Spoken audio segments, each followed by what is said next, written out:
নিরামিষ দিনে এইরকম যদি আমরা পনির রান্না করি, রুটি ভাত সব কিছুর সাথেই খেতে খুব ভালো লাগবে। দিনে আমরা এইভাবে পনিরটা রান্না করতে পারি। প্রথমে পনিরটা নুন হলুদ দিয়ে ভালো করে ভেজে নিতে হবে।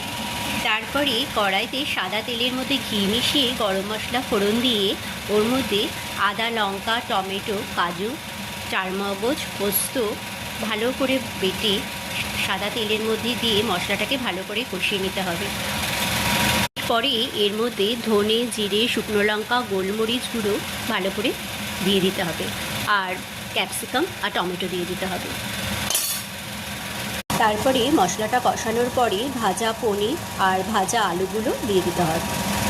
আর নামানোর আগে ওর মধ্যে একটু ঘি গরম মশলার গুঁড়ো আর কাসুরি মেথি দিলেই আমাদের ভেজ পনির একদম রেডি।